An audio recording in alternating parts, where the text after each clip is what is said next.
Loving Sairam, Sitaram, Assalamu Alaikum, good evening. Welcome to the program Sai World. This is a program designed to awaken the inherent divinity in man through the practicing of 5 fundamental human values of love, peace, truth, right action, and non-violence as embodied by the avatar of our age, Bhagwan Sri Satya Sai Baba. This evening we have 2 members of the organization, Brother Faiz Mohammed, the Deputy Central Coordinator of the West Indies for the Sri Satya Sai organization and also the President of the Sri Satya Sai organization of Trinidad and Tobago, Terry Miraj. Good evening, Sairam. Sairam. Welcome. Thank you so much for joining us. Sri Satya Sai Baba, when you hear that name, you think of a world phenomenon. There are so many questions surrounding Bhagwan Sri Satya Sai Baba. So my first question, and a question that I'm sure many across the globe have, is who is Sai Baba?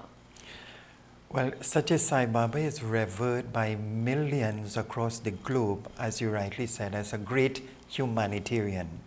He is also revered by millions across the globe as the avatar of the age.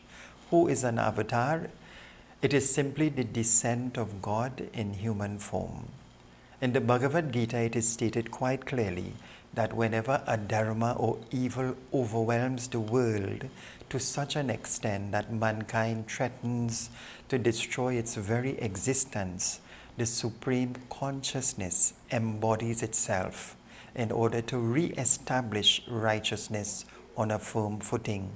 So whenever this takes place, it is called an avatar. Satya Sai Baba has been prophesied by most of the major religions in the world, and some of the great divine masters have also prophesied him.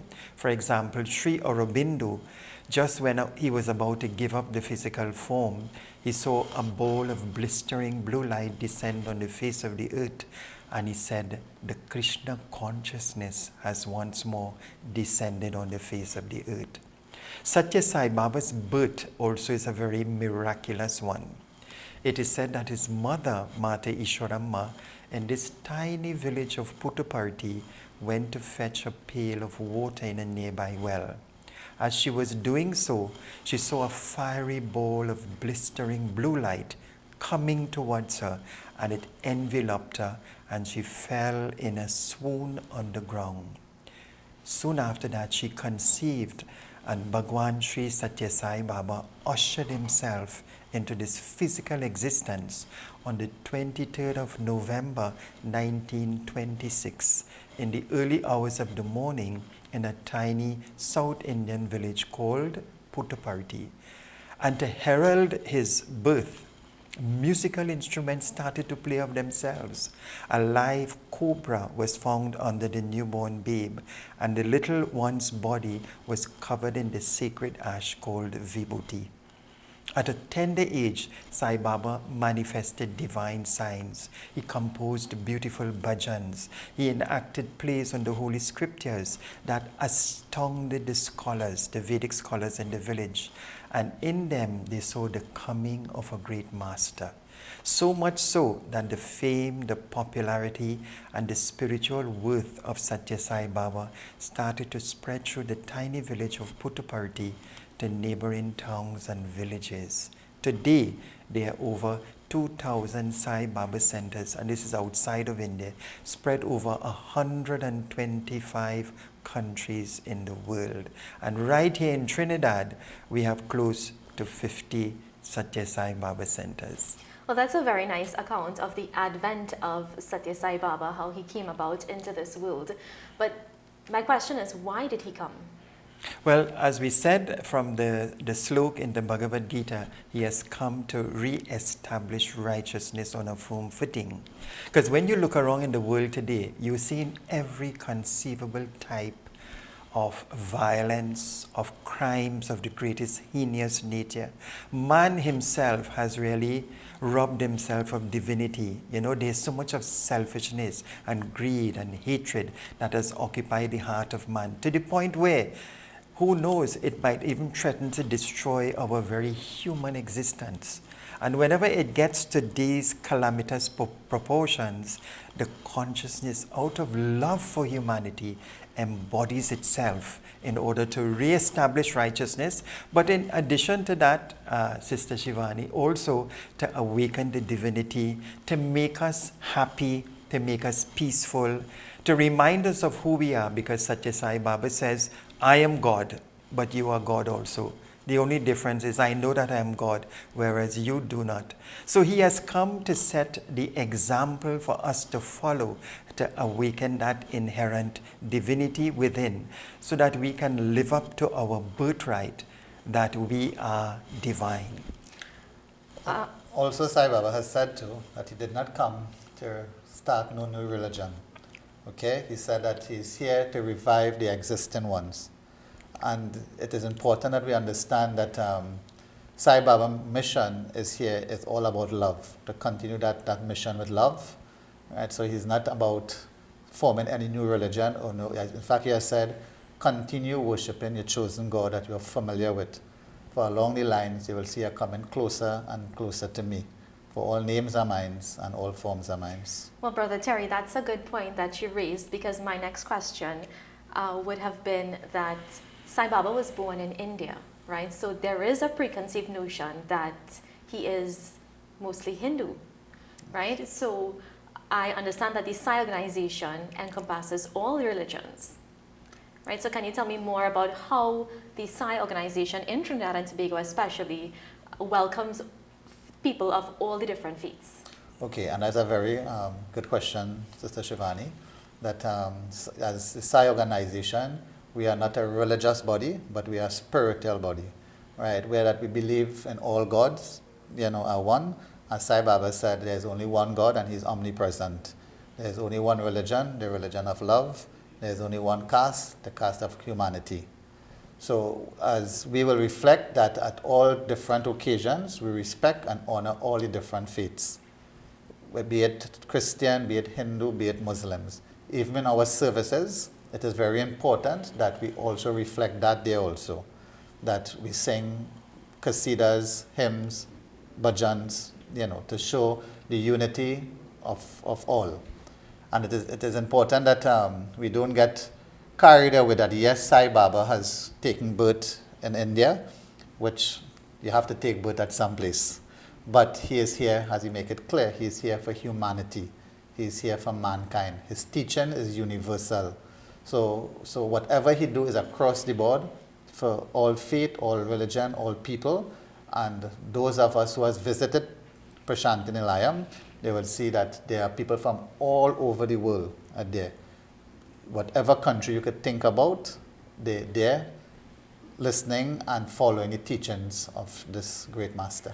Well, one of my questions in terms of visiting a Sai center here in Trinidad and Tobago, if I am a Muslim or I am a Christian, I'm non-Hindu, and I would like to come to the satsang, right? Mostly people tend to wear shalwars to go to the temple. What would be the dress code for such a center? The dress code is very simple, right? Once it is you are modestly dressed, right? It doesn't necessarily have to be in Indian wear or in the men kurta, right? We generally, men wear white because of what Sai Baba had said, that his people will gather under a tree and they'll be wearing white and with a dot on their head, which is the vibhuti. But the dress code, and even at one of his messages, he said that you should wear the clothing that is conducive to your country, right? So it doesn't necessarily have to be in kuruta and shalwar, right? But it must be decently dressed. That is the most important thing. Which is, I believe, in every religion, in every religious place, they ask you to be modestly dressed. I think in addition to what Brother Terry has said too, Sister, I think we need to emphasize that the Satya Sai Baba organization is not a religious one. We are really a spiritual organization involved primarily in selfless service to awaken that divinity within. So people from all faiths and all walks of life can come and worship at our different centers. We have pictures of Rama, pictures of Christ, a symbol of Islam, because he says, let the different faiths exist. Let the glory of God be sung in all the languages in a variety of tunes. Respect the differences between each of the faiths. Recognize them as valid as long as they do not extinguish the flame of unity. So as he says, if you're a Muslim, be a good Muslim. If you're a Hindu, be a good Hindu. If you're a Christian, be a good Christian. And as the president said, you will find in our Sai Baba centers, people from different religions coming together in unity and in love. Because when you really understand and practice the teachings of Sai Baba, you really become a better of who you already are.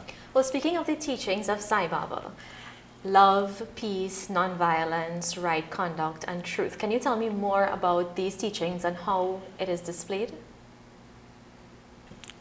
Well, as highlighted by him, the fundamental teaching of Sai Baba is divine love. And that love manifests itself into selfless service. So in his own words, he says, start the day with love, fill the day with love, spend the day with love, end the day with love. That is the way to God. And as the president said, the teachings of Satya Sai Baba are so simple, even a tiny child can understand. So on love, that is what he says. On service, hands that help are holier than lips that pray. A pure thought from a pure heart is better than a mantra. Service to man is service to God. In fact, he says 1 hour of community service is better than 1 month of meditation. And then along the lines of education, he says that the end of education is character. Politics without principles, education without character, science without humanity, business without morality is not only useless but positively dangerous. So Sai Baba's education system fuses academic excellence with moral and spiritual values. So the end product is you have men of character and integrity and virtue being churned out into the society. Even what is also important is that even non-violence, and Sai Baba has said that non-violence in word, thought, and deeds. You know, many times we say one thing, we think another, and we act differently, right? And that is what he said, that we have to have these three in harmony, and that is really non-violence. Non-violence is not only necessary physical violence, but even we must even show that love for the animals, right? Taking a life is violence, right? You know. The way we speak to somebody, we can hurt their feelings. That is violence, right? And he, Sai Baba is very, very strong about the non-violence holistically, right? As he said, he did not come here to convert anyone. He came here to transform. So that is one of his main. Well, something you said, non-violence to animals taking a life. So I'm presuming that this is an organization that promotes vegetarianism. Yes. It is recommended by Sai Baba that if you want to spiritually transform and grow, it is better to stay away from meat eating, because eating meat promotes animalistic tendencies in the individual. And as our president said, it also constitutes violence, causing hurt and pain to others. So that's a fundamental practice that is recommended in the organization. What I am interested in is Sri Satya Sai Baba's life. Now, he lived physically until 2012? 2011. Yeah. All right, so tell me some of the things that he would have done in his life. Some of the major things in terms of keeping in line with the truth, righteousness, and peace, love that you said is a major one of all of the values. Tell me more about some of the things he would have done in his life to display these things, because as you said, he came here to lead by example. Well, he says that my life is my message, and my message is love. And when you look at Satya Sai Baba's incarnation over this 86-year period, those of us who have been fortunate to physically go to the ashram, as one Arizona college professor said, a scientist, he says, when I looked into the eyes of Satya Sai Baba, I looked into the eyes of divinity. It was as if love was walking on 2 feet. So everything that this avatar did was for the spiritual upliftment of humanity. The divine discourses, the interviews, his writing in the Sanatan Sarati, and so many other things that he did. For example, there are 3 major projects that he did among so many others. The first one was the construction of a super specialty hospital, where on an average 4 open heart surgeries are performed daily, absolutely free of charge. Now, Sister Shivani, an open heart surgery in Trinidad, you're talking about $150,000. Yes. Here in India, and right in Prashanti Nilayam, 4 open heart surgeries are done absolutely free of charge. And you know what Sai Baba said? He said, I have built this super specialty hospital for the poor, those who cannot afford medical treatment. And even the construction of the hospital is similar to that of Buckingham Palace. It's not even called the super specialty hospital. They are called temples of healing, because just being in that environment of love and selfless service, that is one way of getting better so much quicker. So along the lines of health, that is what he has provided as a selfless community service. Today, there are super specialty hospitals in Bangalore, in Mumbai, and that inspiration has allowed the Satya Sai International Organization throughout the world to duplicate it through medical camps, free medical services, mobile units. And even right here in Trinidad, we have medical camps being done at his birthday and different times.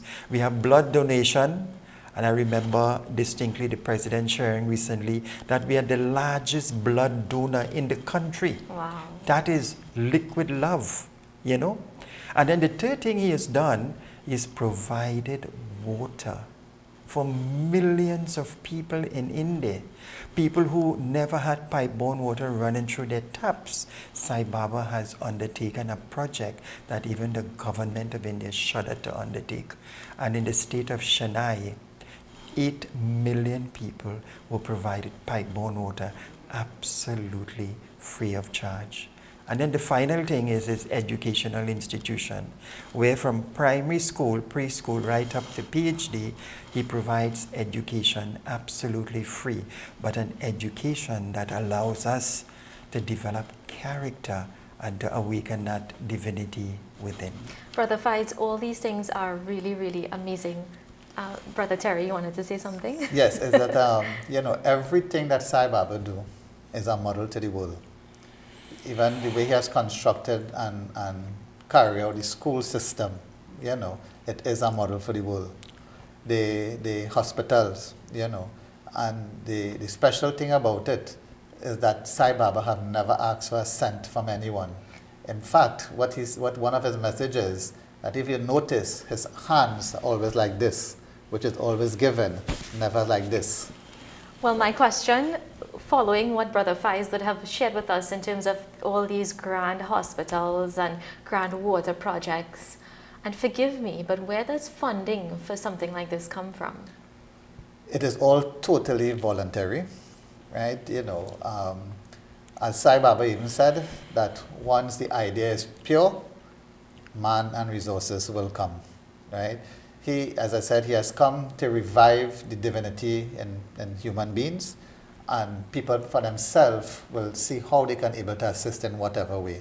But Sai Baba have never asked anyone to contribute to anything. People do that voluntarily and willingly. And I think that is a very important aspect that we should understand, because many times one of the biggest problems in society is finance. Wherever finances started to be collected or gathered, there's always some sort of uneasiness and whatever.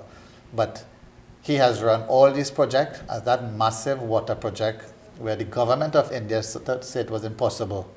He took it up single-handedly and able to have it successfully done without asking for a cent. The hospital, as Brother Fai spoke about, everything there is done totally free, from the donation of blood to medication to follow-up to everything. But he said one of the reasons why his hospital has that high success rate is because whenever somebody come there, he receive you with love. And he said when a sick person come and you give love, 50% of the illness was taken care of. Right? Because that love, that is the power of love, the energy that flows between people create that love and success.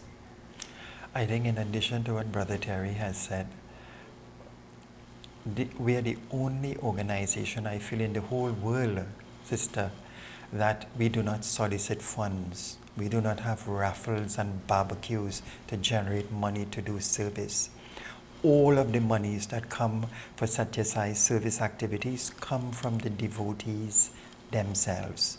And Sai Baba has said, if you have a project and you cannot afford it, shelve it. In other words, don't hang your hat where you can't reach it. But as Brother Terry said, Baba also said, if the intention is pure and there's love in your heart, God Himself will send all the resources. And that has been so beautifully shown by thousands of Seva projects throughout the world. Let me give you one example. When the super specialty hospital was being built in Prashanti Nilayam, the idea was conceived. This particular businessman from the US, his name is Isaac Tigret. He was the owner of the Hard Rock Cafe. Yeah. Right? He became transformed because of Swami's love, and he wanted to give back. And one day he sold his entire business for over $100 million US. And he took $50 million US and he came to Sai Baba and he said, Lord, this is money that I have. What can we do? And Sai Baba says, let's build a hospital. So it shows you that once that love is there, the money will flow. And as Brother Terry said, money is given the least significance in the Satya Sai Baba organization, because Baba says wherever money is garnered, I would not be present, because there are always potential problems, about accounting and dispersion. So all of the projects, even here in Trinidad, we build so many houses that cost hundreds of thousands of dollars. The feeding program, the schools, everything for the funding of the organization has come from the devotees or people who see the work and are so inspired by it that they give voluntarily. That's very nice. What I want to know is, if someone wants to attend a satsang or be part of the organization, or even come and witness, experience, as you said, one of these satsangs or one of the activities, who can we get in contact with? Well, as I said before, we have roughly about 50 Sai centers spread throughout the length and breadth of Trinidad and Tobago. We can give numbers or whatever, because that is what would be closest and convenient to the person. So once somebody made that effort to try and contact some one of us, that we will able to guide them and direct them to a center that is very close to them. But at this point in time, we hasn't given out any number or anything like that. Okay. But in addition to what Brother Terry said, Trinidad is so blessed. When you look at per capita in the world, we have the largest volume of centers per capita. When you look at 1.3 million people, and we have close to about 50 Satya Sai Baba centers spread over the length and breadth of the country, is the only place in the world, Sister Shivani, where you can go to a Sai Baba satsang every single day of the week. Wow. So if you want to get liberation quickly, come to Trinidad. Well, thank you so much for joining us, Brother Faiz, and thank you so much, Brother Terry. Thank you so much for joining us on this edition of the program Sai World. You can join us once again next week, Tuesday. Jai Sai Ram.